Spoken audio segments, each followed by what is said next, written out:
एक तरह से इसमें मोदी साहब ने थोड़ा सा अगेन कंपटीशन चाइना के साथ शो करने की कोशिश की है. India is the voice of global south. I think it is absolutely marvelous. It is an absolute showcase of the craftsmanship and the beauty of handmade items.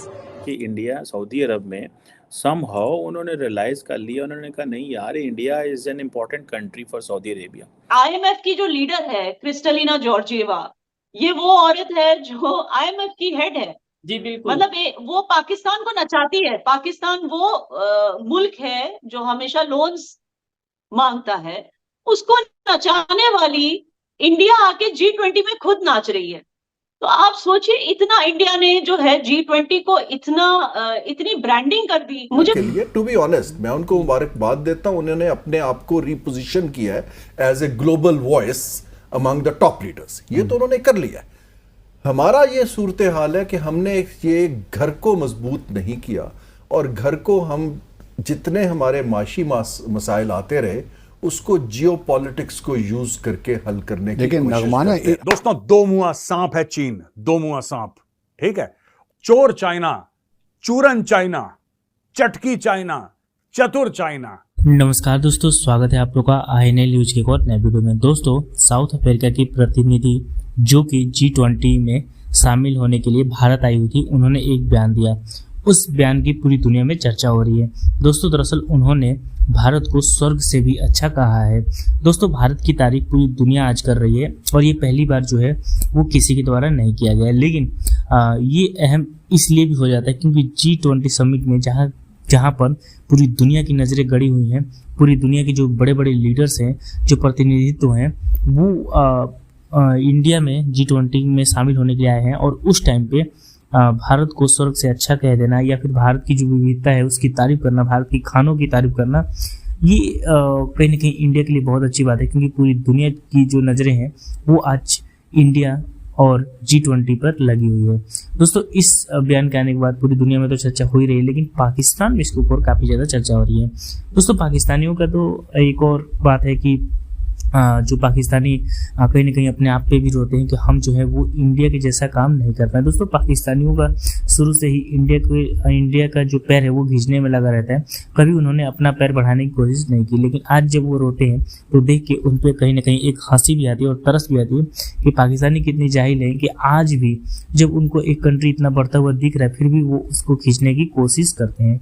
तो चलिए video में चलते हैं और देखते हैं कि जो पाकिस्तानी मीडिया है उसका G20 के ऊपर और नरेंद्र मोदी जी के ऊपर क्या जो स्टेटमेंट है वो आ रहा है. ने कहा कि इंडिया के लिए एक बहुत बड़ा ये ओकेजन है, और ख़ास तौर पे मोदी साहब के लिए तो ये बहुत ही इम्पोर्टेंट इवेंट है, क्योंकि आगे अब वो इलेक्शन में जाएंगे. अभी उन्होंने वो जो है SCO की समिट का आपने देखा करवाई थी, जिसमें थोड़ा सा उन्हें सेटबैक हुआ क्योंकि वो वर्चुअल करवानी पड़ी. प्यूटिन भी नहीं आए और प्रेसिडेंट शी भी नहीं आए. और लेकिन ये उससे ज़रा थोड़ी ज़्यादा अहमियत की हामिल है, क्योंकि इसमें सारे डेवलप वर्ल्ड जो है वो आया है. सारे इम्पोर्टेंट लीडर्स इंडिया के पॉइंट ऑफ व्यू से तो आ ही गए हैं. बल्कि मुझे तो देख के थोड़ा सा ये हो रहा था कि ऐसे लग रहा है कोलिशन ऑफ द विलिंग जो है वो जमा हो गया है दिल्ली में, because Putin and Xi of course are both not there. Putin का तो अपना एक है कि वो वॉर क्राइम्स के लिए ICC में रिक्वायर्ड है. हाँ, तो वो अपने मेजबान को मुश्किल में नहीं डालना चाहते, और उस वो ब्रिक्स में भी नहीं गए थे. लेकिन उसके अलावा कुछ हलकों का ये ख्याल भी है कि शायद अब फाइनली हम अमेरिका और चीन की तो डीकपलिंग की बात करते हैं कि क्या वाकई इनके इख्तिलाफात, ख़ास तौर पे यूक्रेन वॉर के बाद जो इंडिया का वो रहा है, क्या उनमें भी दूरियां आनी शुरू हो गई हैं. Is this also a message from Putin. जहाँ तक शी जिनपिंग साहब का सवाल है, तो मुझे 2-3 बातें इस जो समिट है उसकी इम्पॉर्टेंट लगी. एक तो आप देखिए कि जो थीम उन्होंने रखा है इस दफ़ा वो रखा है one earth one family one future. अब मुझे वो लगता है कि कहना नहीं चाहिए, लेकिन काफ़ी भोंडी कॉपी करने की उन्होंने कोशिश की है चीन की वन बेल्ट वन रोड, नहीं not one belt one road, but you know common destiny for Mankind, development का जो कॉन्सेप्ट है वही बेसिकली ये दे रहे हैं। दूसरा ये है कि एक तरह से इसमें मोदी साहब ने थोड़ा सा अगेन कंपटीशन चाइना के साथ शो करने की कोशिश की है, क्योंकि अब वो अपने आप को कह रहा है कि India is the voice of global south. हालांकि देखिए ट्रेडिशनली लेकिन उन्होंने प्रूव तो कर दिया ना अफ्रीकन यूनियन को लाकर। तो उन्होंने नहीं किया, लेकिन भारत उन्होंने स्पीयरहेड तो की ना वो कैंपेन। काफी क्रेडिट है, वहाँ देना तो चाहिए ना। चले क्रेडिट दे दे, आप बड़ा जुल्म करते हैं भाई आप लोग। अच्छा आप खैर इंडिया को बेहतर जानते हैं, लेकिन मेरे ख्याल से देखिए, क्योंकि दिल्ली जिस तरह से बनी है, it's one of the most beautiful cities of India. Delhi already is a well-planned city and already well-decorated city. तो कश्मीर में जो है, जो भी हुआ वो पहली बार हुआ इस तरह का, इतने बड़े पैमाने पर एक इंटरनेशनल डेलीगेशन हुआ। तो जाहिर सी बात है कि कश्मीर में एफर्ट्स ज्यादा लिए गए।